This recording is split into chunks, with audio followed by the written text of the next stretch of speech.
from MMA Fight Between the Links. And now, your host, Mike Heck.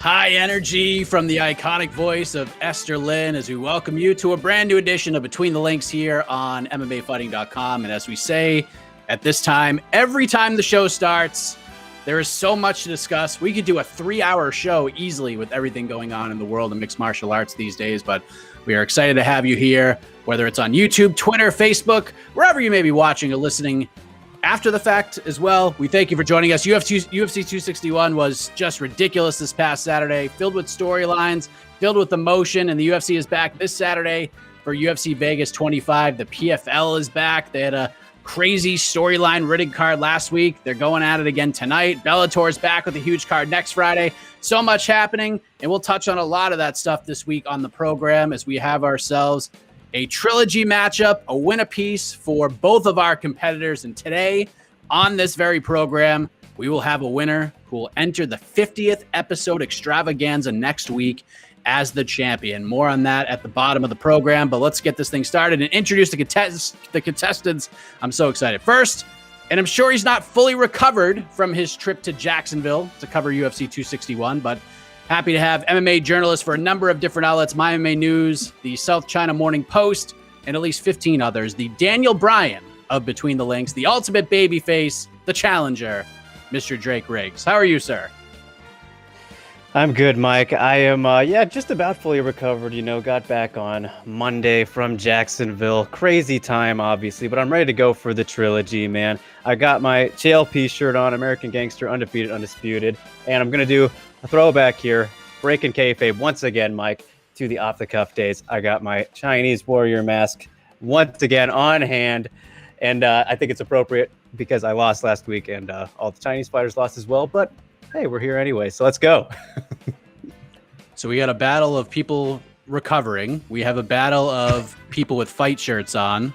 And we have a battle for the BTL title, which is currently held by this man. He is the heel, and he evokes more emotion than anybody in the MMA media game. There's no doubt about that. Let us say hello once again to MMA Fighting's Jed Meshew. How are you, Jed? What the hell is this? I'm the heel. This is absolute nonsense. I was about to compliment you too, Mike. You just come firing in takes like that. I am clearly the good guy in all of this because I'm a normal person and not some reject from a Brooklyn barista. Clearly the good guy here. You literally just said last week on the show that you are the heel and you thrive upon that. So I was just building on what you said. Having an identity crisis over there. I need you to not try and hold me accountable to my words, Mike, because that doesn't help anybody. Yes, this is a week-to-week program. What happened last week was a thing of the past. This week is a new week.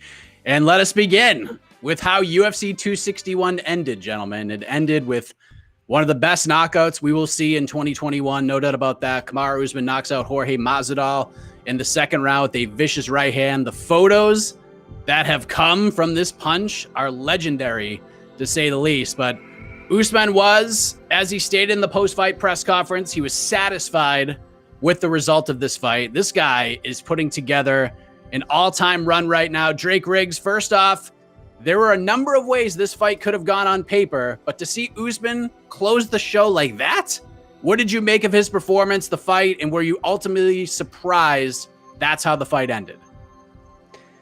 Yeah, it was definitely surprising to see essentially, a one-punch knockout. I know he had some follow-ups that really put out Masvidal afterward, but man, I expected him to finish with strikes. I thought it'd be like kind of ground and pound. Maybe he'd rock Jorge a little bit on the feet, but ultimately would get it done by pounding him out. Did not at all expect it to be just this punch where he just went straight through Masvidal. Never seen anything like that happen to him. Notoriously an insane chin on that guy. Has had so many fights and never been put out even close to that kind of caliber. Usman looked great as expected. I thought it was a little bit more competitive, obviously, because he didn't really employ the same strategy as he did in the first fight, kind of getting his grill, just grind him out, which you should still be satisfied with that one, Usman, but I get why this one's obviously a lot more satisfying.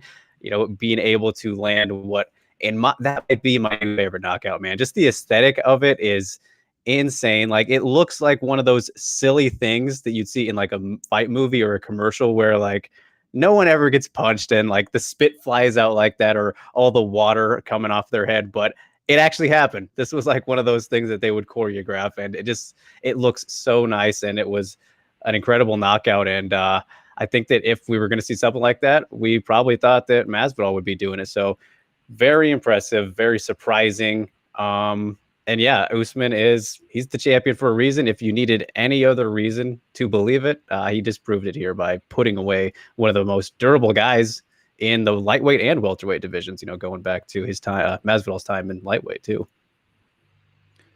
Jed, this knockout was so crazy that not only did like the spit and the sweat fly off of Jorge Masvidal, but like he literally fell asleep on Usman's shoulder, and Usman just like threw him down and landed those last punches. I mean, it was just an unbelievable finish. It was something I didn't see coming. Like, Usman winning isn't a surprise. He was a massive favorite, but winning like that, certainly surprising. Your thoughts on his performance and the knockout in general? I think saying he fell asleep is a really gentle way to put what happened to him because he sure didn't fall asleep. He got put down. I mean, look, that's we talked about it after the event. That is my front runner for KO of the year. It is as close to a picture-perfect right hand as you could possibly get. I mean, literally after the completion of that punch, his shoulder is parallel to Masvidal's chin. Like, he stepped so far through that thing. It's honestly not surprising in hindsight that it knocked him out, because if you land that clean a shot on anybody, like if he landed that on Stipe, I kind of feel like Stipe is going down. That was just, it was no perfect. Like, it's as good a punch as maybe has ever been thrown in the octagon. High praise, but I think it's totally worth it because, I mean, who else has done that to Jorge Masvidal? Rodrigo Dam did it a lifetime ago at, I want to say, Sengoku. But even that wasn't the same kind of knockout. Masvidal, honestly, it's actually, because I remember watching a video of it after the fight happened, and it's eerily similar, the punt, like where that straight lands on Masvidal, but Rodrigo Dam didn't just kill him, whereas Kamaru Usman is obviously a much better fighter than Rodrigo Dam and absolutely obliterated Masvidal's chin. So sensational performance, totally deserved post-fight bonus. If it's not the KO of the year, something really spectacular is going to have happened, because when you factor in everything, quality of competition, what it means to his legacy, and just overall aesthetics, it's about as good as you could possibly get. So I have nothing to say other than, damn, didn't see that coming. Yeah, I mean, that's definitely up there. I think a lot of people are still pointing at Corey Sandhagen's knockover Frankie Edgar as a contender there, but I think this one overall was better and more devastating. But all right, so and Jed, we talked about this a lot on the post-fight show. Everyone has been talking about where Kamaru Usman sits in the pound-for-pound rankings, the all-time UFC welterweight rankings. We've talked about that. Clearly, at this moment, with all things considered, Khabib out of the equation, Usman is the best fighter in the world right now. It is almost impossible to argue that at this moment. And I know you're thinking Francis Ngannou, but just like the overall body work, the activity, like Usman is the man, in my opinion. We won't talk about that here. What we will talk about is the next step Usman can take to get to that GSP level, to one day perhaps surpass that GSP level. He's not there yet, but he can get there. So, Jed, Usman obviously has options right now. Dana White, and from what I've seen, a lot of other people want to see the rematch with Colby Covington. I spoke with Colby on Monday, and clearly that's what he wants. There's a big one coming up in a little over 2 weeks. Leon Edwards versus Nate Diaz at UFC 262. And then July 10th, we got Gilbert Burns versus Stephen Thompson. So let me ask you, do you have an answer for the who is next for Kamaru Usman sweepstakes right now? Is it Colby, or do you not have one until maybe May 16th or July 11th, or maybe a date even further in the future? Dude, Colby's not getting that fight. Come on, man. We talked about this before. One, of all the fighters who have ever existed and competed for the UFC, none are as good at shooting themselves in the foot as Colby Covington is. Like, that man excels at talking himself out of title fights. So you shouldn't believe he's getting the title fight just in general. Dana said he was next in line, and you know my feelings on that. That means it is almost a verifiable lock that he will not get it. But there's just a number of other better contenders. Usman doesn't want the rematch. He's been super clear that he wants Covington to get another win. Covington should get another win. Beating washed-ass Tyron Woodley as your one win after getting jawed, knocked out by the champion, like, you need to put together a book of business. Like, give me a resume that demands a title shot. I'm here to tell you, I think Colby Covington is probably the second best welterweight in the world behind Kamaru Usman. But they fought. There was a definitive ending to that fight. He needs to get back on the horse, and he needs more than one win over a guy who's probably next to box Jake Paul.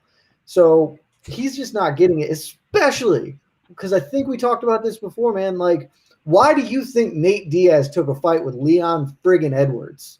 He took it because if he wins, he gets a title shot. If Leon Edwards wins, it's a win-win for the UFC. If Edwards does win, hey, he at least now has a win over a guy that people know, and it becomes this like resume building thing.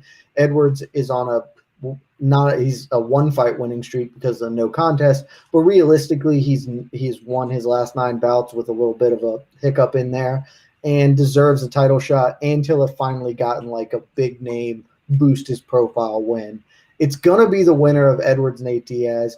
Honestly, it probably should be Stephen Wonderboy Thompson if Wonderboy beats Burns, but that's 50-50, and if Burns wins. Similar to Covington, Burns doesn't get a title shot. He just lost. So the winner of Edwards Diaz is going to get the title fight unless they want to get real wild with it and go Nick Diaz. Drake, what do you think? Is it Nick Diaz? Maybe we could leave him out because we're going to talk about him later, but is it Colby, a fight that the UFC certainly wants? Kamaru doesn't seem too keen on it, kind of no-sold it, said, how can I do it better? I broke this guy's jaw, all that. Is it the winner of Nate Diaz versus Leon Edwards? Is it Wonderboy if he beats Gilbert Burns? What say you? I hate to admit it, but I pretty much completely agree with Jed on this one. I like everything he's saying. Colby, it's an interesting thing with him because it makes sense for the UFC to want that because like the Masvidal rematch, didn't really need to happen. I think it needed to happen even less than, let's say, a potential Colby rematch, just because Masvidal didn't even get a win when he got this rematch here, whereas Colby did. But the thing about it is the UFC always likes some bad blood, something that's kind of sexy and easy to sell to the casual viewer. They like, heat, animosity. Everybody loves drama. Colby Covington, whether you love him or hate him, which usually that's kind of how people will view him, you get people reacting, which is what they want. And when you just look at that first fight, it really was an incredible fight. And Dana says that every chance that he gets to whenever he talks about it, that it's one of his favorite fights ever. It was undeniably an awesome fight. But Colby did get finished in that fight. It didn't go to decision, despite the fact that, many people thought he might have been winning up until that point. But I don't know. It feels too soon. And like he definitely should get another win before that. But, Jed said it best that he does shoot himself in the foot. I could see him maybe holding out depending on what happens. And if the UFC changes their minds, he holds out, then he doesn't get it and he's just gone for a little bit. But, it makes sense for them to want it because of all the stuff that I just said there. I think, though, that, I would have loved to see Wonderboy be the guy to get this shot. Just this past weekend in Masvidal's spot, I think that would have been great. A fresh matchup, somebody that Usman hasn't fought yet, a very unique style for Usman to fight. And just looking at how the Masvidal rematch went, as good as Usman looked, like there were some moments where he definitely overextended himself there and left him open to what I believe, Wonderboy definitely would have been able to capitalize on with some of those tricky head kicks and just kicks in general that he has. So, man, that is still a matchup that I'm just dying to see. And I hope we get to see before either of them are done in their careers. Probably more likely for Wonderboy to hang him up before Usman, just because people forget he is older despite still being a Wonder Boy, and has a tough task in Gilbert Burns. But in terms of what will likely happen and what definitely should happen is if Leon Edwards does get past Nate Diaz. I mean, the guy hasn't lost since he last fought Usman, what will have been 10 fights ago if he gets through Nate Diaz. But and then if Nate Diaz, if he wins against Leon Edwards, for sure that is going to happen as well. But what I would go with myself if I was in charge would be Leon. If he wins, since we already have Wonder Boy and Gilbert booked, it kind of makes things a little more tricky, and you have to wait for things. And the fact that they did book that one makes you think that they will probably put together the Colby one as soon as they can, depending. I know Usman, it was a pretty quick turnaround for him. He doesn't usually fight super frequently. If you look at the Burns fight to this Masvidal rematch, could see him waiting a little bit, which could then shake things up a bit. There's kind of a lot that needs to play out, I think, at welterweight, but I see Colby probably will get it, but it feels too soon. I'd like to see freshness. Yeah, I think Colby will end up getting it too if Nate Diaz does not beat Leon Edwards. If Nate Diaz beats Leon Edwards, there's no doubt about it. He's getting the title shot. That's why I think they're going to wait until that fight plays out. Go ahead, Jen. Look, Drake's right. The UFC loves bad blood. Do you know the one thing Dana White loves more than bad blood fights? Sticking it to Colby Covington. Like, he's just not good with guys. It would be the first time in history that he actually got a title shot when he was supposed to, instead of doing something really dumb. Like, they may come out and say, yeah, we're going to give it to him. And then Covington's just like, actually, I want $30 million because that's what John's getting or what John's asking for. And I'm the president's favorite fighter. You should give that to me. Woo. And then they're like, no. Like, he's just not getting this fight, guys. We're going to talk about it later. I will believe that Covington's going to get a title fight when I see it the same way I believe with Nick Diaz returning to the cage. It just doesn't happen. All right. Fair enough. We shall see. We got a couple of big fights ahead of us, so anything can happen at this point. But on the flip side, we talked about last week if a loss for Masvidal here would be catastrophic. And I think that we all agreed that because he put himself in this position following that incredible 2019 he had, becoming a big star, we didn't think that it would be, because I don't think we expected the fight to end like it did on Saturday, to go out and get knocked out cold before the halfway point of the fight. So Drake, now that we have the benefit of hindsight here, did Masvidal take more of a hit in your eyes than you may have expected him to take? Yeah, I think that it definitely hurts to get knocked out cold the way that he did, especially being, the street Jesus kind of character, and this guy who's just, kind of a unique badass, who's legit though and can win. Like, we see a lot of people who are talk but can't back it up, and he's been a guy who's been able to do that, but now lost 2 in a row to the champion. And yeah, he's not getting a title shot anytime soon. He's got to really do something to get back at that. And even then, it's kind of like, I think we touched on it last week with Joseph Benavidez' position, where when you've lost that decisively to the champion multiple times, you really, really are going to have to just clean out the division without being champion.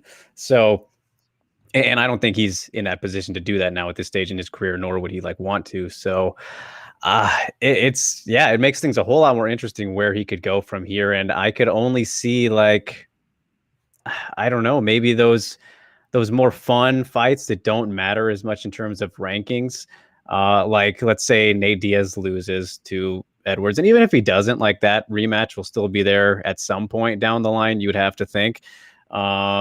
There's always the possibility of Conor at some point, those kind of fights. And, Nick Diaz, who we will get to, I guess that's a possibility as well. But I don't know. I just can't see him kind of trying to work his way through the rest of the contenders. Let's say Michael Chiesa, if they wanted to go that route, which, at this point, I think that makes sense to do that, where they both stand in the division. That'd be great for Chiesa to potentially launch himself up the ladder even further. But there's no way that, Masvidal is probably going to take that.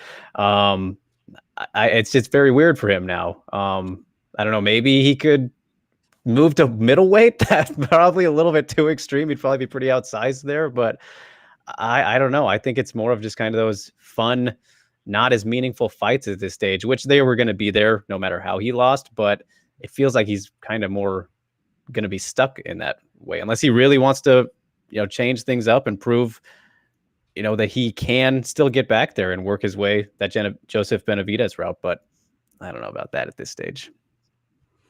What do you think, Jed? Was this loss a way bigger hit to Masvidal's stock than you predicted last week? No.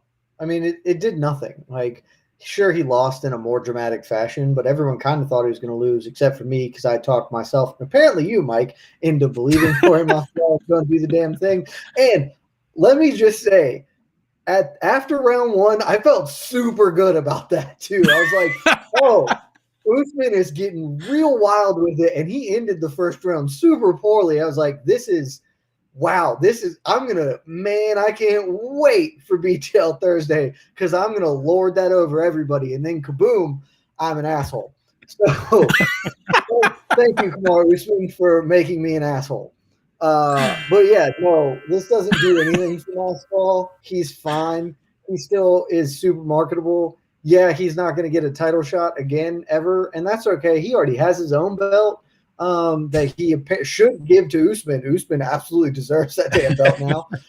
But he still has it. He's got, we'll talk about Nick Diaz. You know that I don't believe in Nick Diaz, but he's still got a ready-made money fight with Colby Covington. Maybe that's what they do because Colby's clearly not getting the title fight as we just established. You want a rematch with Nate. Like Robbie Lawler is that's just a fight I've been thinking about. Like that's kind of a fun one that you could do. Conor, people will say Conor doesn't want that smoke whatsoever, so that'll never happen. But like he's got plenty of options, and he's just gonna make a lot of money, which is the core goal in prize fighting. So he gonna be just fine. I know Masvidal spoke with ESPN earlier this week. He took the loss very well, gave a lot of praise to Usman, and rightfully so. But what a performance from Kamaru Usman. That is a scary cat right now. And in my opinion, at this moment, I said it already, I think he's the best fighter on the planet. And there you go, buddy. My kid dropped his guitar right in the middle of BTL. And you never know what happens on live shows. But a lot more UFC 261 talk coming up in round two. But the point for round one goes to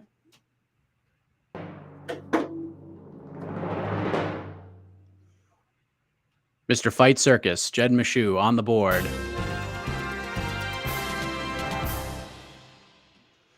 But there you go. That was a hell of a round. I am excited for the rest of this, but let us move ahead to the other two championship bouts from this past Saturday. In the co-main event, Rose Namajunas stopped Zhang Wei Li, not Li Na, in the first round. 78 seconds was all Thug Rose needed to get it done. It was a beautiful head kick, and she is once again the strawweight champion. And prior to that, Valentina Shevchenko dominated and stopped Jessica Andrade in the second round. What an incredible performance that was from the Bullet. So, Jed, let us begin with you since we've had 5 days to digest this all. We had a quick head kick knockout. The emotion Rose showed, her story, all of that clearly made more headlines than Valentina Shevchenko's win. In fact, if we're being honest, Valentina's win isn't being talked about enough because that was an incredible 8.5 minutes she had in that octagon. Who had the better performance overall? Was it Thug Rose or was it one of the baddest women on planet Earth, the 125-pound champion, Valentina Shevchenko? Easily Shevchenko for me. And this is, one, we all know I am the conductor of the bullet train, been that for a long time.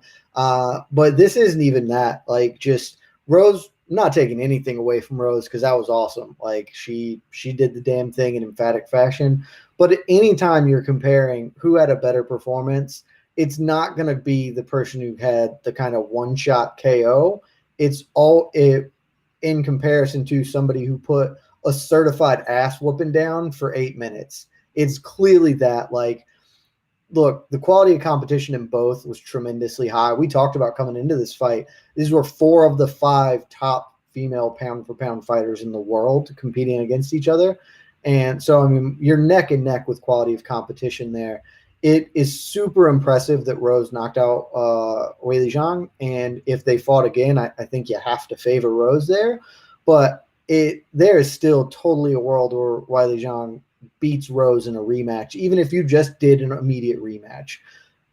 We all left 261 thinking Jessica Andrade could fight 100 times against Shevchenko, and she's just getting that same ass whooping every time. Like she left no doubt who was the better fighter in any facet of the sport. There was nothing. Like, that's the kind of ass beating that Andrade can't ever get a title shot again. Like, she's going to have to put together a 10-fight win streak for anybody to be like, okay, I guess we have to do it because she's the only person, but like we all know what's going to happen. Shevchenko established a level of dominance that is just so rarely seen.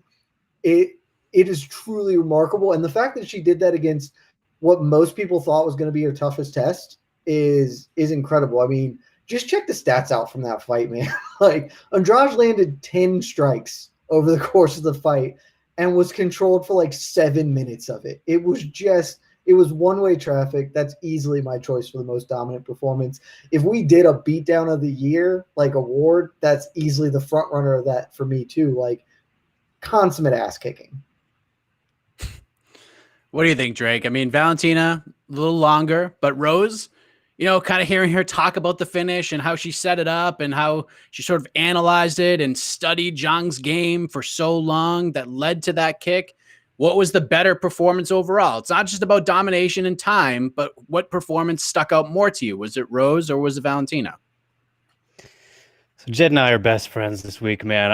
I fully agree with him here, and it's a matter of more impressive finish that goes to Rose. I think that's pretty undeniable. That kick was fantastic.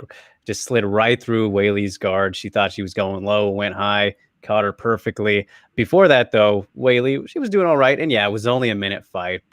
And then in terms of most impressive performance, I mean, it's undeniable. It is undeniable that is Valentina Shevchenko. I mean, this is a woman who we kind of forget, I think, that in the past outstruck Holly Holm. Yes, she got dropped in that first round, but then went on to just, piece her up for 4 rounds. Was able to submit and out-grapple Juliana Pena for the most part, who is known for her grappling.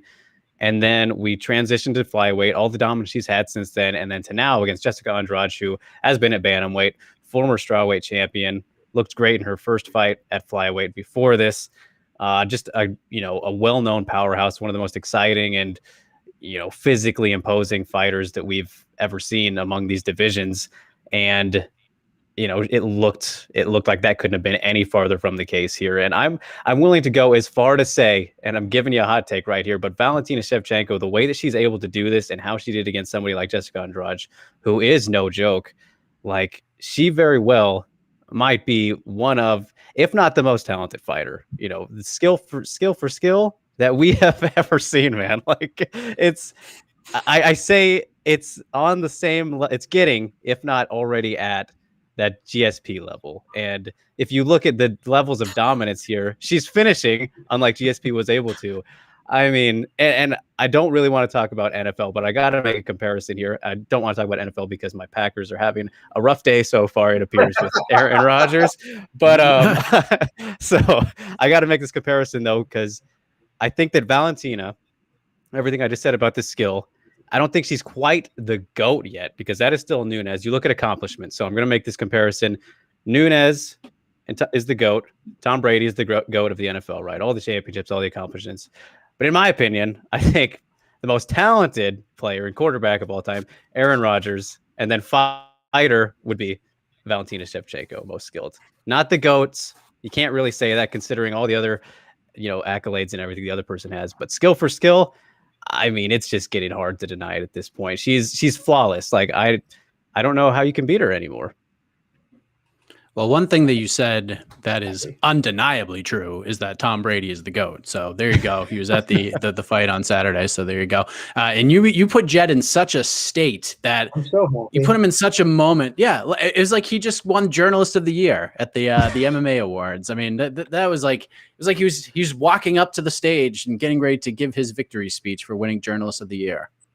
Look, guys, I have been driving the Chevy truck forever, and I'm glad that people are just getting on board with it and recognizing not just that she's better than everybody that she's fighting, but that she's so much better that she very well is, like, I think that she's probably the best female fighter of all time. Not on accomplishment, because Nunes has done so much that's just, it's going to be really difficult for anybody to surpass that. But we talked about it before, or we talked about it after the fight. Like, she is so much further above the rest of her peers than anybody else in the sport. And honestly, like, it's not absurd to say that gap is bigger than any other time in MMA history, dating back to like the Gracies when literally no one knew how to grapple. Like she is it. I have said this comically before. I actually really think that if you put like her in a battle like King of the Hill style, just one after the other against contenders, Gauntlet match. she could do like 7 of them before somebody finally got her because she was tired. Like she is so good.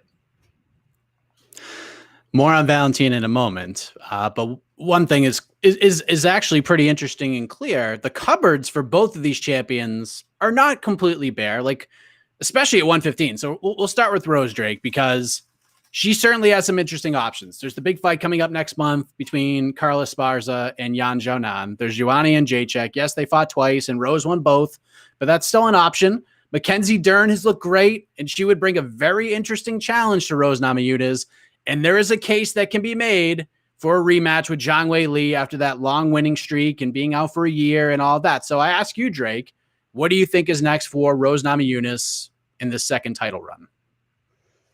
Oh man, yeah, there are just so many options at strawweight, Mike. You're right, and you left out Marina Rodriguez too. Like I feel like she's the forgotten woman there. Maybe not quite yet ready for a title shot, but that's just another person who could very well be in that picture very soon, as she has that Michelle Waterson fight coming up. What is it, next week? So there are a whole lot of options at strawweight for Rose. And let's look at Weili for the first case here. First option, which I've never been somebody who really is into instant rematches unless you're like a long reigning champion who has defended it just a boatload of times. Let's look at Anderson Silva, for example, when he got knocked out by Chris Weidman.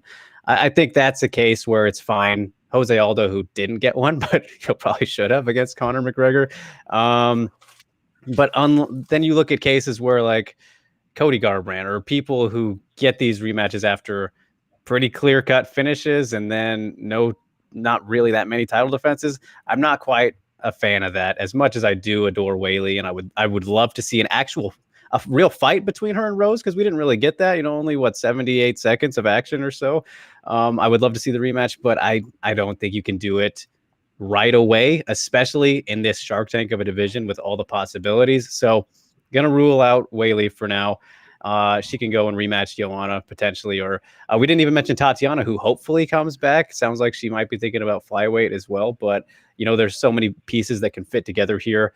So for me, I think the clear-cut option, it has to be the two women who have put together the best winning streaks and are fighting each other next, Yan Xiaonan and Carla Esparza. That's just the definition of a contender fight, really. And if you look at kind of the stories in it too, I think that, a big winner out of UFC 261 that wasn't even on the card was Carla Esparza, because if she wins against Yan Xiaonan, well, that's a 5-fight winning streak. She gives Xiaonan her first loss in the UFC, snaps a 6-fight losing streak, all these things, former champion. I still feel like people wouldn't have been that interested in a Weili fight, assuming Weili was to beat Rose.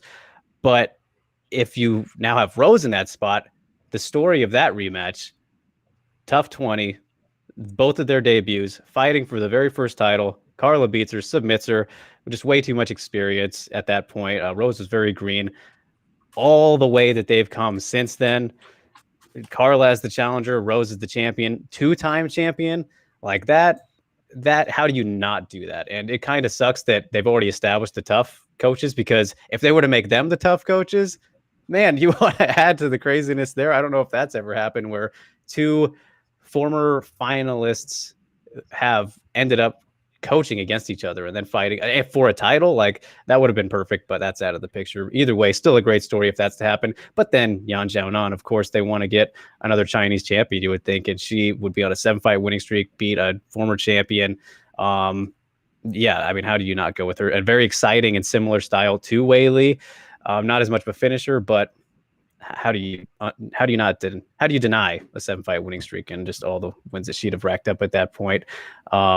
So I feel like it's pretty clear that it has to be one of them. I know I've seen not a lot surrounding a potential, Valentina super fight. We definitely shouldn't do that. They're very friendly. It doesn't sound like Valentina, is very interested in that either, from her interview she did with James Lynch. What was it, yesterday? Shout out to James. So I don't want to see any talk about that, but I've seen a little bit of it. So let's just not worry about that. Stick to the division. stick to defending that title, and I think do it against who will be the definite number one contender between Xiaonan and Carla. Agree with him, Jed? Yeah, I think that's what happens next. I mean, you just have such good storylines coming out of that fight. Either way it goes. I mean, Drake talked about the Esparza thing. Obviously, Yang Xiaonan the UFC is clearly interested in having at least one Chinese champion. They would probably spin it up as some sort of a grudge match, given what just happened to Wiley Zhang. The storylines there are too good. Everything else is just nothing. I super don't want the Wiley fight again because for the same reasons I talked about Covington. Like, you get some wins, like at least 2. Give me 2 wins before you get back there. And if like I don't think that's much to ask, and I think that's what we should get here. And Rose is definitely not going up to 125 because who is trying to go to 125? Drake talked about Tatiana Suarez maybe thinking about flyweight. Trust me, she ain't thinking about flyweight after that ass that Trump just handed out. She's thinking about eating more salads is what she is thinking about right now because nobody wants any of that business. Well, I didn't mention Tatiana Suarez because apparently, from what I've heard through the grapevine, there's been some more hiccups in the recovery. So her timeline, I know she wanted to come back in the summer. That's looking very unlikely at this point. So hopefully we see her later on this year, maybe early next year, but we'll see what happens. But for Valentina, Jed, you are the Chevy truck driver, as you say. There are some options for her, but we're running out of them. There's no doubt about it. We got Viviane Araújo. She's fighting Caitlin Chukagian at UFC 262. Chukagian's out of the mix right now for the same reasons you mentioned with Colby and Zhang Weili. Araújo, a win for her could put her in the mix. A lot of people, of course, have the UFC 263 fight on June 12th between Lauren Murphy and Joanne Calderwood Circle. This is the true number one contender fight. And oh yeah, there's another dominant champion out there who has 2 belts, and she's got her next fight booked already with Juliana Pena. What's her Amanda Nunes? I think that's her name. I mean, they fought twice. Nunes won both of those. Both were competitive fights. But what's next for Valentina Shevchenko, Jed? It is probably the winner of Lauren Murphy versus Joanne Calderwood. I mean, if the UFC wanted to really, really be great, they would just book Nunes Shevchenko for later on in the evening after Nunes hands that work to Pena. But they won't do that because they're allergic to fun. And so since they won't do that, I think we can probably suspect that fight, that's a back pocket fight. Like, neither of these women is losing the title anytime soon. They can pull the trigger on that whenever the hell they want to. So they don't need to. And frankly, I did write about for the site why the UFC should go ahead and book it, because I think there are a lot of good arguments for it. Namely, the ultimate goal of fighting is always we want to see the best fight the best. And the only way either of these women will get any kind of a competitive bout will be against each other. But outside of that, Shevchenko has other people to fight in her division. And frankly, so does Nunes at this point, just because like she hasn't defended her bantamweight belt in is it like 2 years? Or no, I guess the Jermaine Durandamy fight was a bantamweight fight, wasn't it? So yeah. But like before that, it had been a long time. The top of the division has changed a little bit. There are still obviously the marquee names at bantamweight, but she has other people she can fight, and Shevchenko does as well. And honestly, I've said this 100 times before. To me, one of the most impressive things you can do as a champion is what Kamaru Usman has done. He has beaten all the top people in his division for years. And like that's what Shevchenko needs to do. That's what Nunes needs to kind of redo. She obviously did it once, but like that's how your resume really stands the test of time, is not I beat the same 3 people like 4 times. It's I beat everybody for a decade. And so go with that. That means Lauren Murphy, Joanne Calderwood is a clear-cut contender fight, and we can do the super fight down the line because both women will have the title. Pick a date in the future; they will have it still. Same page, Drake? Yeah, for the most part, man. Like, I would love to see Nunes and Shevchenko 3, but there are people that they haven't fought in their division still, whether, they're super highly ranked or what have you, they are there. So I think that can wait. It'll be there. Valentina kind of said it herself, just it'll happen naturally. And, I feel like it's kind of naturally coming together that way. Right now you could do it, but again, it's very safe to assume that it'll be there at any point in the foreseeable future, unless like Nunes is to retire, which would be like the only worry that I kind of have right now, is if she was to leave before we get to see that, which, then I guess it is what it is, but it's not, since we've seen it twice, and I know they've gotten tremendously better since then, it's not super necessary. I guess we'll throw that out there, but Nice. yeah, yes. When it comes to the actual flyweight division, though, Lauren Murphy and Joanne Calderwood, that's obviously the one that you got to look at. But I do think that, let's say that JoJo wins and Araujo wins, then you got to give it to Araujo in that case, because then she's taken out Caitlin Chukagian and extending her winning streak further. I think that's a little bit more impressive than what JoJo will have done with what would it be, just a 2-fight winning streak? And yes, she's taken out Lauren Murphy, who has put together a great run herself. But if Lauren wins, I think, yeah, undeniably. I mean, you could have argued that she should have got the title shot in Andrade's place and fought on 261 or something like that. Yes, she had the short notice fight with Shakarova on short notice, that is, rather than what was supposed to be Calvillo, but she still went out there, won the way she was supposed to by finishing her. So if Lauren Murphy can beat JoJo and do it very decisively, I mean, there's just no denying her whatsoever. She's very much earned that on the best run of her career. But if Araujo looks great, which is very possible, even though Caitlin Chukagian is a very, very tough and kind of underappreciated stylistic fight for everybody for the most part that isn't named Valentina. If she can beat her, I think that's a little bit more, that'd be a better recent resume for her than what JoJo would have done if she is to knock off Murphy. I guess depending on how she beats Murphy. If she goes out there and starches her, that's a little bit different. And I know that JoJo's been just so close to a title shot pretty much her whole career. Going back to strawweight, you remember when she choked against Marina Moroz, like that was kind of a setup fight. Didn't quite make it. Then has had some struggles here at flyweight, even though that's her optimal division and everything. So kind of, it's a lot more up in the air and interesting, I think, if it does play out where Murphy loses and Araujo wins, but Chukagian isn't going to slide in there no matter what happens, I don't think. So it'll come down to Murphy or Araujo, maybe best performance out of those three if JoJo does get it done. But I think it's pretty safe to assume that it'll be one of them. Mike, can I change my answer? Sure, quickly. So as he was going through the list of people that might end up fighting Shevchenko, all I could think was, well, that is just awful. Mainly because they are good fighters who have, like, I would actually put it as 0% chance to beat her. Like, there's not a mechanism by which Lauren Murphy or Vivian Araujo could defeat Valentina Shevchenko. So we got spice it up. I think we should go with a handicap match where Shevchenko like can't kick, or like she can only use her left hand. Like let's restrict her to at least make these competitive bouts potentially. I'm not even willing to say competitive, but yeah, let's get a little fight circusy with it, because I mean I'll watch it. But if Lauren Murphy is the next title challenger, deserve it or not, she's gonna be a minus, like Shevchenko's gonna be a minus 4,000. I don't even think that's like a joke. She might actually be a minus 4,000 favorite. And that would still be good odds. Unreal. Well, listen, if you missed 261, you missed a damn good one. We're going to move ahead. We're going to do some deep cuts, but we'll save that for another time. But we're going to head to another big storyline coming out of that event. Point for round 2 goes to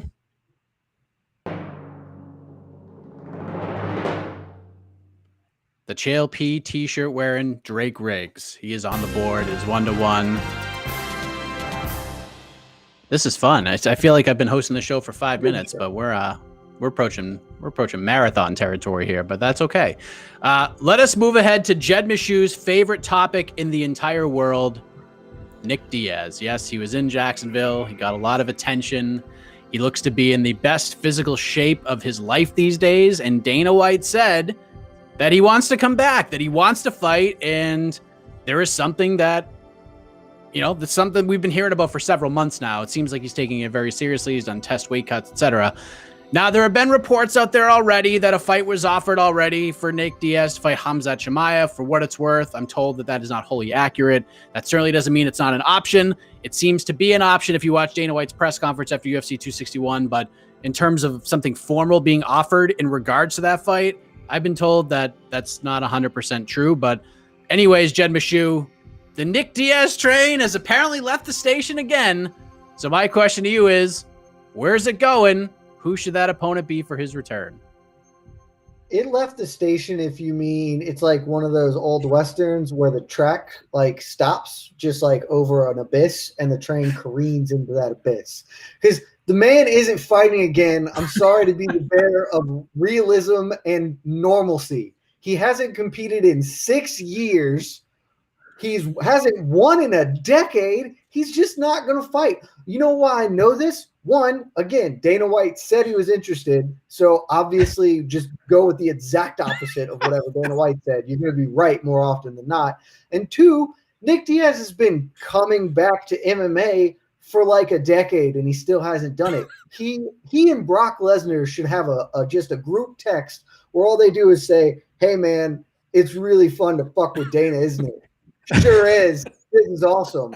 Brock's just like, yeah, man, I use it to leverage more money out of the WWE. And Nick's like, I don't really know why I do it. Sometimes I think maybe I want to fight, but then I'm like, nah, I'll just go nunchuck some stuff and I'm good. Like, he's not fighting. If he does, I told you this in the post-fight show, I will believe Nick Diaz is fighting 3 days after the fight has happened and not a minute before. Like, I don't care if they are one. We've seen fights get canceled with one dude in the cage. I don't care if Nick Diaz is walking out to the cage until the door closes. They've fought.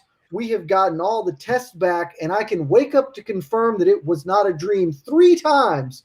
I ain't buying it. Little peek behind the curtain. This was not the original third question, but it became the third question. And that is the exact reason why it became the third question, because I couldn't wait to hear what came out of your mouth, Jed. Drake, where is this train going? Do you agree with Jed that he's just not going to fight, that we're being sold, coincidentally enough, wolf tickets here? Or do you think we're serious here? Who should he fight? Let's be positive here. Let's just say he does fight. Who does he fight? Well, first of all, yeah, I'm fully in the same camp. I'm all team heel when it comes to Diaz talk. So I'm with Jed once again here that, yeah, the man is just, it's all lunacy at this point. I don't know why people continue to believe or have excitement even for Nick Diaz coming back at this stage in his career when he hasn't won a fight in so long. And quite frankly, his last couple fights weren't even that good or exciting. He lost very clearly, and the only thing we remember about the Anderson Silva fight is him laying down, which that was cool, I guess. He didn't do anything besides that. Like, I don't know. No interest in Nick Diaz coming back. It's not going to happen. I will believe it when I see it. But then again, it's just not going to happen. And if it does, it's not going to be good. So sorry to be the bearer of bad news, everybody, but that's just how it is. But if in this big fantasy of people still having interest in Nick Diaz for whatever reason, if he was to come back, I've always said that the fight that I would want to see, because I don't think he's going to be competitive with any top guys, you throw him in there against Masvidal, which would be a fight that I could see them trying to do, or even a Khamzat. It's just not going to go very well for Nick Diaz. That's just where we're at right now. But a fight that I have always said is the one to make. Do Dan Hardy. Why not? Let's get crazy. Do something like that. They're similar aged. They haven't fought in just forever, nearly decades, and haven't won in a very long time. I think that stylistically would be a fun one. It's a winnable fight for Nick Diaz. Maybe it's hard to tell with Dan Hardy, which that's kind of the whole thing about Nick Diaz fights, is you don't really know how he's going to look, but you know that it's not going to be good enough to beat the best guys. I think we're at the same stage there with Dan Hardy, obviously. Or another one that I think would probably be on that same level, but a bigger seller, one that shouldn't quite be a main event, but you could do as a co-main event, maybe a 5-rounder if they wanted. How do you not do the Carlos Condit rematch, which is one where Yes, still so much controversy around that. People love to say, what is it, 125 Diaz? Those are the rounds that he should have won from that less than stellar fight. Again, one that wasn't very exciting of Nick Diaz's in his last so many from years ago.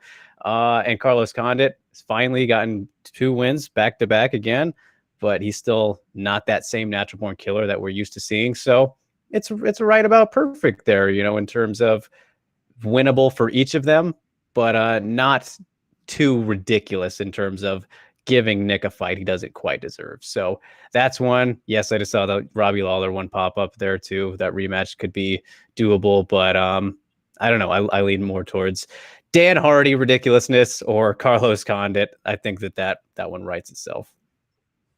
Yeah, I just want to throw out there once again, I hate the idea of Nick Diaz and Khamzat Chimaev. Like, I could not hate that anymore. And like, sure, it would be big. It would get a lot of attention. And, Chimaev had this massive start to his UFC run. He was in the running for freaking fighter of the year down the stretch of 2020.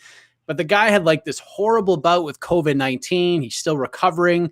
Yeah, he's training and he seems to be in a better place. And he'd be a gigantic favorite in this fight with Nick Diaz, more than likely, who hasn't fought in over 6 years. But one of the big reasons I don't like it, it's already risky enough booking Nick Diaz against anybody, right? Maybe he loses interest or the money isn't what he wants, and maybe he didn't read the contract correctly and just says, screw it, I'm not fighting. And then you have Chimaev, who, because of the long-term effects of COVID, has had to withdraw from the last couple of Leon Edwards dates. It's just incredibly risky when you have other options that both of you mentioned that would be pretty interesting in their own right. So, Jed, can you take the bait at least? Let's just say like we're not in real life right now. That like we're in a dream world. All right. And Nick Diaz is fighting in this. Yeah. Nick Diaz is fighting in the main event of UFC Fantasyland 1. Who's Nick fighting? First, let me say, I think, Mike, you should award the point for this round to yourself because, well done. Just way to get a head full of steam and just carry it through there. In Fantasyland, yeah, great sound drop, Casey. In Fantasyland, Jorge Masvidal is probably the fight, just because, there's Jorge's kind of already said that, hey, Nick, you want to get one back for your brother? Like, I'd want to do that for my family. I think you got a lot of an angle you can build with that. It's probably a whitewashing for Masvidal. Like, he probably works him. Because, again, Nick Diaz is 37 years old and hasn't fought in 6 years. He's probably not very good at fighting anymore. And that, to me, makes the most sense. Because if we're living in this fantasy world, where we take everything that's being told to us as truth, what Nick's agent, manager, whatever said was he wanted to fight a guy who's going to get him back in, the top 10 guy. And all the top 10 guys don't make any sense at all for Nick Diaz, basically, other than Jorge Masvidal. And so that fight has a lot of legs. If it's true, I would say that is the most likely fight. If we're really fantasy matchmaking here, I think Robbie Lawler makes the most sense to me. They fought like 2 decades ago at this point. They are both old. Lawler has at least been competing, so he's probably not as old and bad as Nick is. But to me, that's what you do. I'm fine with the Carlos Condit one. I just want to be clear. That was the first UFC event I ever attended. I was in the nosebleeds of that one. And I could tell you very confidently that Carlos Condit won that fight. And everybody around me was super mad that Carlos Condit won that fight. But he definitely did. And I could see that from the rafters. So, but yeah, run that back would be fine too. Like, you just can't put him in against the Khamzat Chimaev or like Leon Edwards or Colby Covington. Like, you just can't do that. So, yeah, you got to find that kind of narrow window of either huge star or old star and just make it happen in there. The one fight nobody's talking about, maybe they should be, BJ Penn. Let's run that one back. We're already living in a fantasy world. Maybe BJ won't be awful anymore and they can rematch there. Let's do it. Oh, jeez. I knew that would get Casey so angry. It's better than BJ going and getting knocked out by Jake Paul in boxing. Oh, man. All right, real quick, Drake. On a scale of 0 to 10, how likely is it we see Nick Diaz fight in 2021? 0.5. I'll give him a half a point. Fair enough. All right. Well, listen, as we'll see what happens, fantasy world or not. You want it? Go ahead. We already know what you're going to say. It's a negative. It's very much like with Valentina Shevchenko over Lauren Murphy. It's negative 4,000. Oh man, we'll see what happens. I don't know. I'm like at a 3, but I'm more on the believe it, I'll see it. I don't need to see it 3 days later to believe it. The walk, the buffer, the first punch thrown, then I'll believe it. But we'll move ahead to this weekend and our final round of regulation. The point for round 3 goes to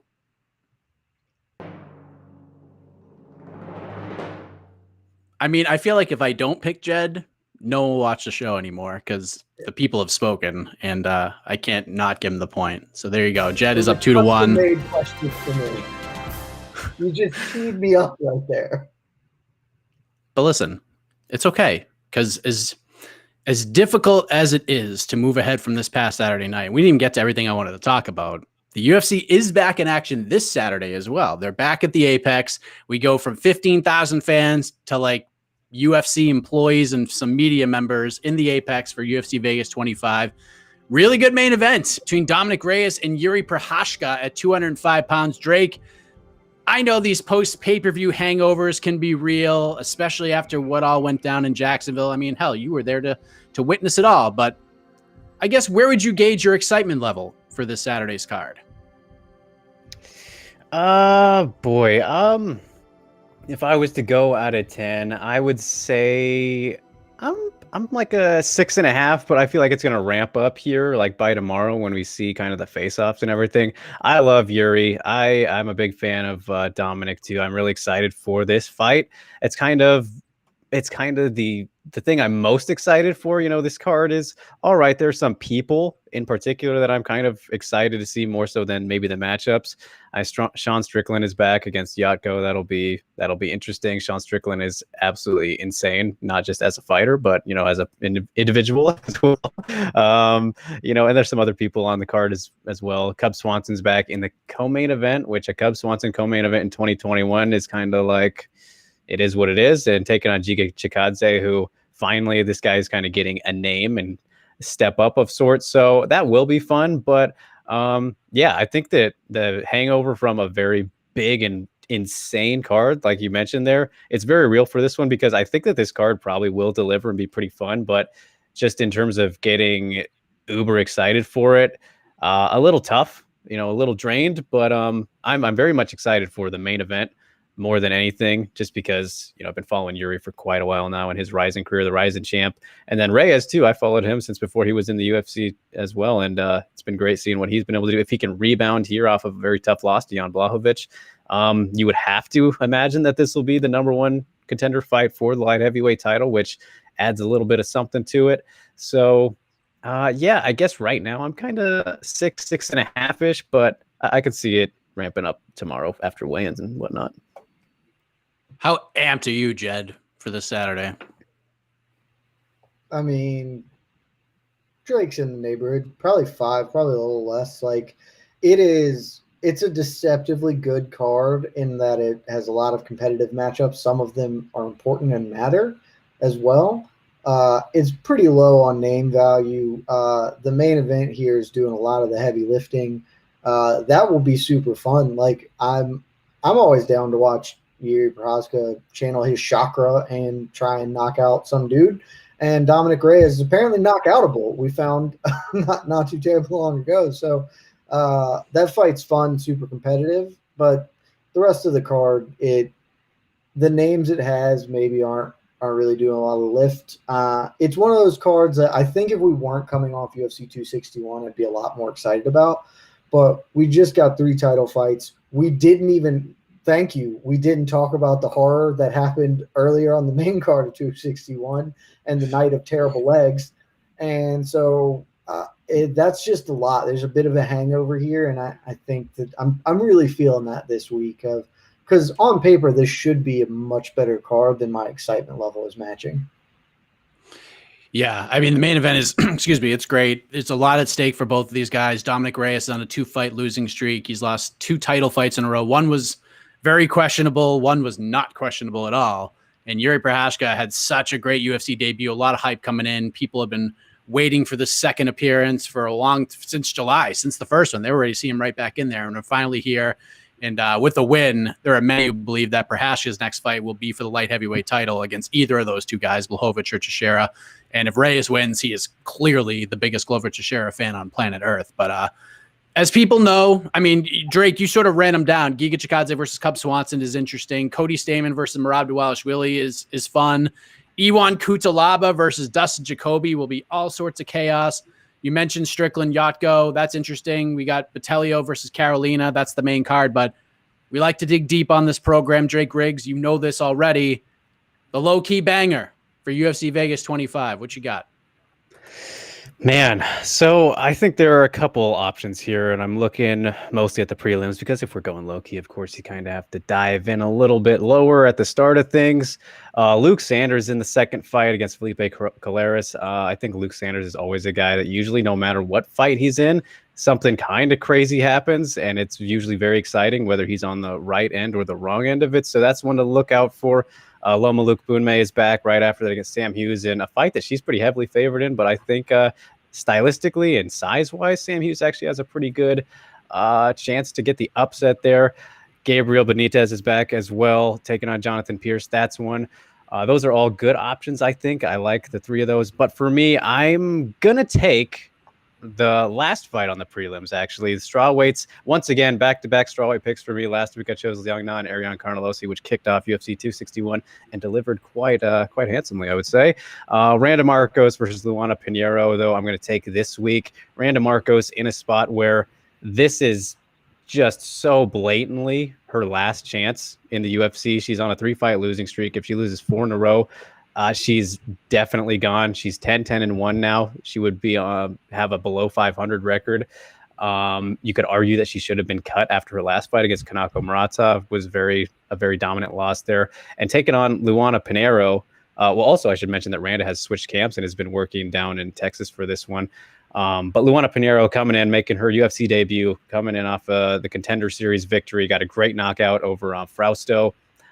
This is a girl who is a very legitimate prospect. I can see her she has that potential to where I think she can go very far in the strawweight division, has a very strong judo background and is a consummate finisher, is getting much better with her striking as we've seen in that last fight in particular, but she can just she's starting to put it all together and do things everywhere and is very dangerous wherever the fight goes. Her fights don't last very long because that's how lethal she's becoming, but taking on somebody like Randa, who has been around for nearly 10 years now, one of the longest, the originals from the strawweight division, joining through Tough 20. I believe she still holds the record for most fights at strawweight. So all these things back against the wall for her, I think it's going to bring out the best in her.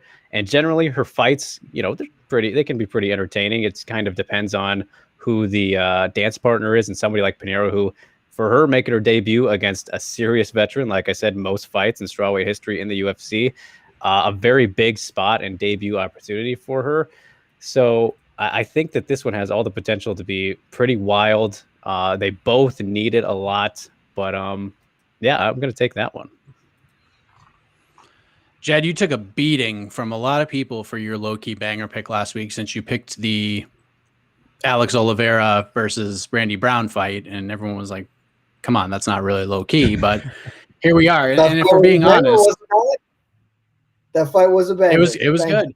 But listen, the winner of that contest was me last week, because the fight I picked was the fight of the night. So clearly, based on metrics and mathematics and bonus money, I won the pony there. But listen, what's yours for this card on Saturday?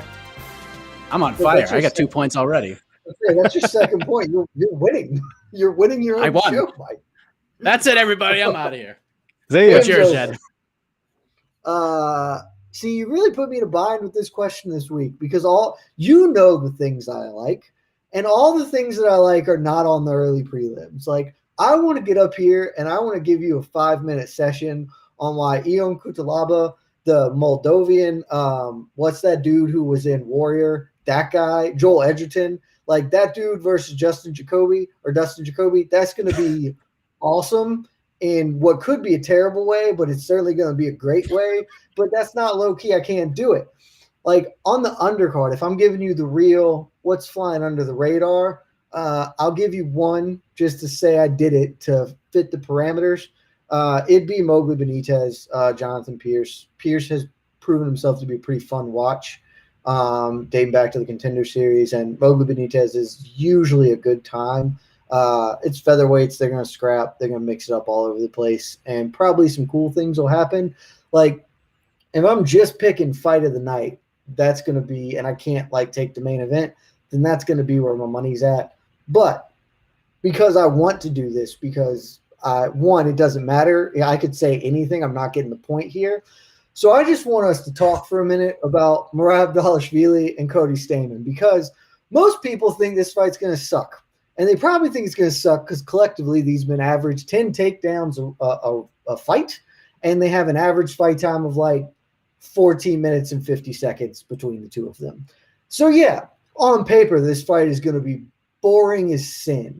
However, neither of these men is going to be able to take the other down, and we're going to be in store for a really awful kickboxing bout between two dudes who cannot do that activity, and that's going to be hella fun, and I'm here for it. So that's my pick. It's not low-key because people like this matters, but it is low-key because everyone thinks it's going to suck, and I think it's going to be fun as hell. All right, real quick, last thing on this, 30 seconds or less. Drake, let me ask you this. We got this week's UFC card. Next week's UFC card lost the main event between Corey Sandhagen and TJ Dillashaw. We lost Cowboy Cerrone versus Diego Sanchez, although it looks like Cowboy's still going to compete. Michelle Watterson versus Marina Rodriguez, the new main event for next Saturday, which is a really interesting fight. Is Bellator 258 the best fight card over the next 10 days? Man, I think so. You know, you got the title fight on there. You got Rumble versus Romero. Patricky Pitbull's back. Michael Page, MVP, taking on Derek Anderson, finally happening. Fingers crossed. Josh Hill's back, who is very underrated, underappreciated, I think. Rafion Stotts. Patchy Mix still fighting. There's a whole lot of names on this card. I'm about to list them all. But yeah, next week's card, it's really kind of fallen into shambles. There's still some pretty good fights on it, but, you know, it's taken some hits, obviously. Some fighters who I don't even know if Tyler Santos is still going to be fighting on that card. She was supposed to take on Roxanne Modafferi. That one's just kind of rough. There's still some high points, like I said. And then this week's is pretty solid too, but it's really hard not to love that Bellator 258, man. And I'm excited for you, Mike. I can't wait to see you there. I won't be there, but see you at it. Yes. Jed, is Bellator winning the handicap match against the UFC here? Yeah, all day. It has the best middleweight in the world fighting on it. Of course it's Again, he's taking on Rumble Johnson. That's pretty cool. Like when you have the middleweight champion of the world competing, like it's going to be better than Cowboy versus unnamed opponent at this point. So yeah, give me that. Give me the Bellator card all day. All right. Well, personally, like Drake said, I will be there. I'll be there out there on Wednesday in beautiful, scenic Uncasville, Connecticut. First time on the road since I covered UFC 244 pre-MMA fighting. So I am pumped to get back out there and do the damn thing. But with all that said, the point for round 4 goes to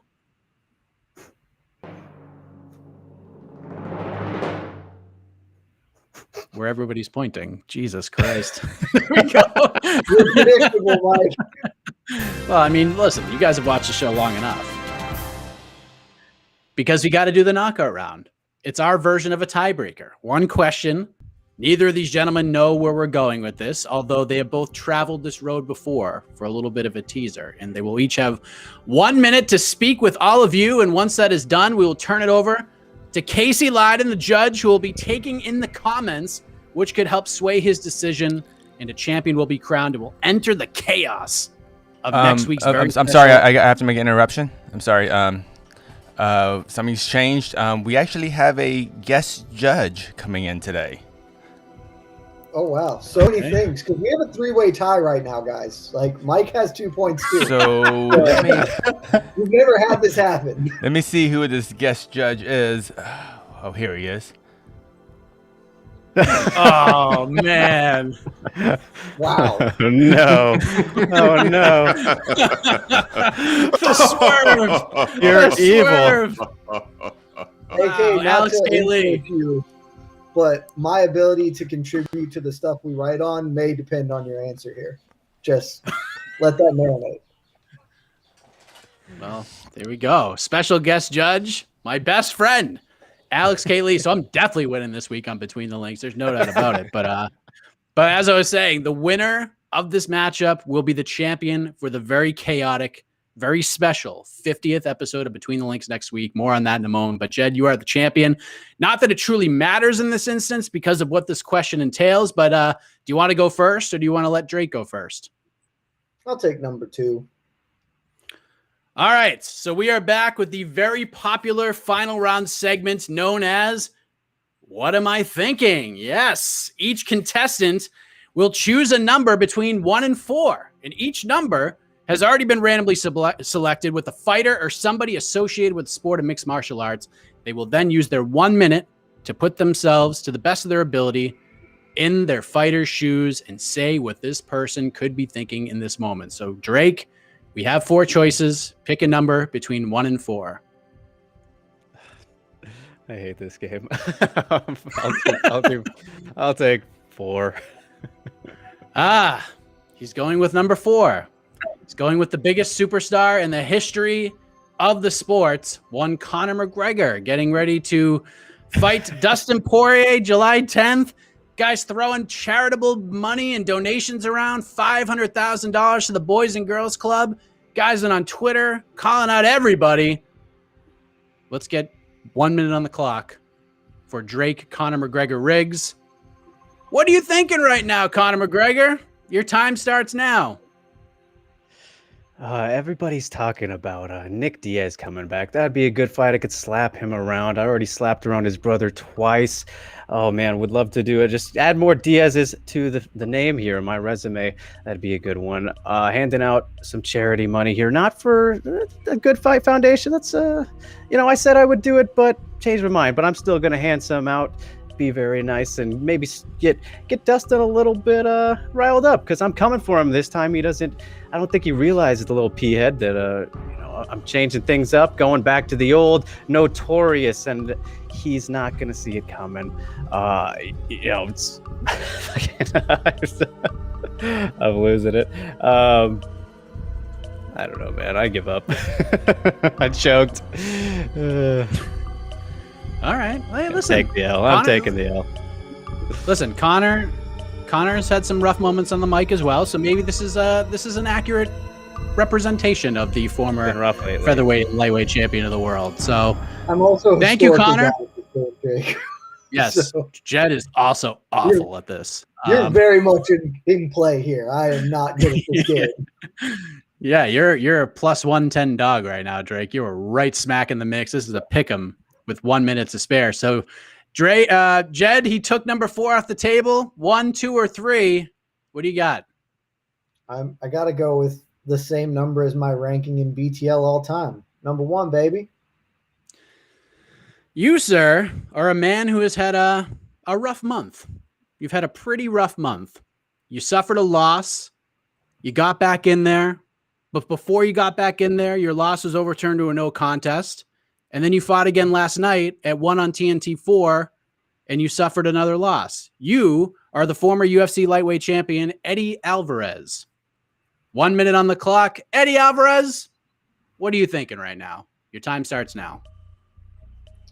Man, things have just not gone my way lately, and I'm not sure why, because I still feel as good as I ever felt. But moving to 1 has been much more difficult than I think I imagined, Maybe I should have stayed in the UFC. I could have angled for a rematch with Conor McGregor. Maybe I could have talked my way into Khabib. But I got to say, getting my ass kicked on the other side of the world by a bunch of guys that nobody's ever heard of, that's not doing wonders for my legacy here.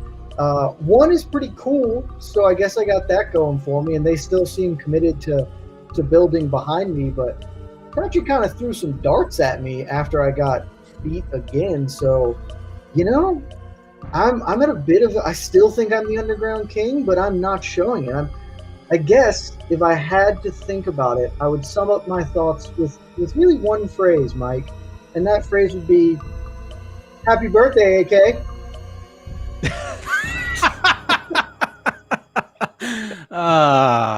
There we go. Thank you, Mr. Eddie Alvarez. And just for those wondering, number 2 was Marvin Vettori, who's getting ready to fight Israel Adesanya on June 12th. Number 3 was a man looking for representation, Mr. John Jones, who has been in the news quite a bit lately, as he's trying to get himself a heavyweight championship fight. So there you go. Those are the other 2. I was hoping Chris Weidman would be one, and I would just scream for a minute. Just be like, we haven't given the final decision yet. This could sway. Too soon. Yes, but Too soon. we're gonna head over to the judge in a minute. Our very special guest judge. We'll let the responses roll in from the peeps, but just a heads up, PFL coverage going on right now over at MMAfighting.com. If you're watching live, this pertains to you. But tomorrow, we're back with a live preview show ahead of UFC Vegas 25. Details to follow. We'll have our pre-fight show with all of you 30 minutes before UFC Vegas 25 kicks off on Saturday. Live post-fight show when the dust settles with Reyes and Berhashka. And then the man in the bottom right-hand corner of your screen, AK Lee, and I, we're going to talk some matchmaking on Sunday with On to the Next One, looking into the future for the big winners on Saturday's card. But now, speaking of winners, it is time to crown one. Right now, time to crown a champion who will get 2 prizes. More on that in a moment, but it is time for the Emperor of Negativity, as he's being named, the alter ego of the Prince of Positivity, Mr. Alex K. Lee, to make that always difficult decision. AK, who's the champion? I mean, after that final round, how can I not be a little negative? I see some people in the comments that are being very generous to our two warriors here. With JK saying this might be difficult for journalists. They practice to listen and not impose a narrative, not imagine themselves in an outside perspective. No, guys, no excuses. Come on now, you guys are better than that. Aaron is saying it's hard for a nice guy like Drake to be a D-bag like McGregor. Okay, fair enough. True, I did see him struggling with that. Thank you. There's the comment up there, thrown up by the truck. Every fiber of my being wants to go against Jed. He opened first with a threat, threatening not to assist me in this week's Misfits, which was great. Ended with a mixture of pandering and also a phrase that annoys me. So it was a hell of a strategy by Jed. I would have liked to seen either of you do a little bit more of an impression when it comes to these things. I know, Drake, I understand doing an Irish accent would be, I was very close to doing it. Difficult, potentially embarrassing, borderline actionable, depending, how far you went with it. So probably best not to go in that direction. Look, I actually thought you did a pretty good job, Drake. I know it was tough. Like I said, I've had to do this one before. It's not easy. My Leon Edwards impression was, not exactly the most accurate English accent, but it was in the ballpark, I like to think. And Drake, I would have liked to just confidence, Drake. Confidence, because, if you don't, I always say, fake it till you make it. So you faltered a little bit. I will have to give it to Jed, who I did think, even Drake, I think if you had done like a great job, I think Jed was a little bit stronger. AK, so AK, do it. I know. So do it right. Do it right. Of course. Having said all that, I have rendered my decision.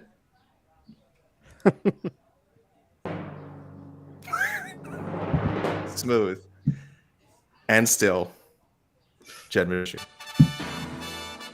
There we go, Jed Meshew. The trilogy. I am shocked. I thought Happy Birthday AK was a pander to the booth, not to you. I thought that alone would get you like, screw this guy. Look, Drake went 15 rounds with the villain Jed Meshew. I have nothing but respect for Drake, and I'm sure we will see him on BTL again. So great job, Drake. But yes, today's winner based on last round, Jed Meshew. Understandable. Yes, it's been a hell of a 3 weeks between these two gentlemen. But Jed, you've come out on the other side. You took an L and then you bounced back with 2 consecutive victories to win the trilogy. Drake will 100% be back on this program. But 30 seconds to talk about what this victory means to you. What's going on in the MMA world that you like to speak about? again, I'm honestly stunned. I really, I was intentionally firing darts at AK, and I thought he would punish me for it. So, AK, I'm totally down to work tomorrow. I'm excited about it now. Otherwise, I just want to say shouts to Chris Weidman. I may have cracked a bit of a joke about it earlier, but that's horrific, and he seems to be in super good spirits about it and handling it as well as could be expected. So everybody involved in that. Uriah Hall had maybe the most perfect post-fight interview I've ever heard with the result of that. And so we didn't talk about it on today's episode, but I'm glad Chris Weidman is doing well and seems to be handling this, with a sense of amusement or, looking on the bright side of life. So, yeah, shouts to the man. Before we reveal the second of Jed Meshew's 2 prizes, Drake Riggs, any final thoughts from you after spending 15 rounds with this man? That's like over almost 4. It's probably over 4 hours of your life you've spent with this man. 4 too many. Nah, I'm kidding. You guys, it's been great, honestly. Thank you so much, for having me on, Mike. Always a pleasure getting to work with all you fine folk at MMA Fighting, and I'm very excited for next week's edition, whether I'm on it or not. It's going to be very fun. Everybody will let you know that much. And if I'll do a quick shameless plug, just dropped interviews with Alimale McFarland. Got Jessica Penne coming soon. Elizabeth Rodriguez, who is a good prospect out of Lux in Mexico. So I'll just leave you there with those. And follow me on Twitter at @DrakeRiggs_. And thank you, JK, for saying I got some legit stories. It means a lot, sir. There you go. Alex K. Lee, the Prince of Positivity. Also, Jed, to reveal the prize you will also be receiving, you will enter the 50th episode of BTL as the champion, but a difficult road awaits you because next week we're doing a Royal Rumble, a gauntlet-style edition where it won't just be 2 people for the whole show. It will be several people spread out throughout the program. So we're going to start with 2 people. It might be Jed first. It might not be. It's a luck of the draw, but they're going to debate a topic. Once that ends, whoever wins that round moves on, and that cycle will continue against a new opponent until only 1 man remains, and that man will be the champion. Could be a woman, too. Little teaser. We've had past champions already confirmed for the program, including some rivals of Jed Meshew, Jose Youngs, Sean Al-Shadi, and the list will continue to be finalized over the next 7 days. But that will be fun. We hope you will join us. Until then, we are done. Jed, do you have anything you want to say? Because you get that look on your face. Just so we're clear, I'm 3-1 on Jose. That ain't a rivalry. That's some John Jones DC stuff. Let's just be clear about rivals that I have.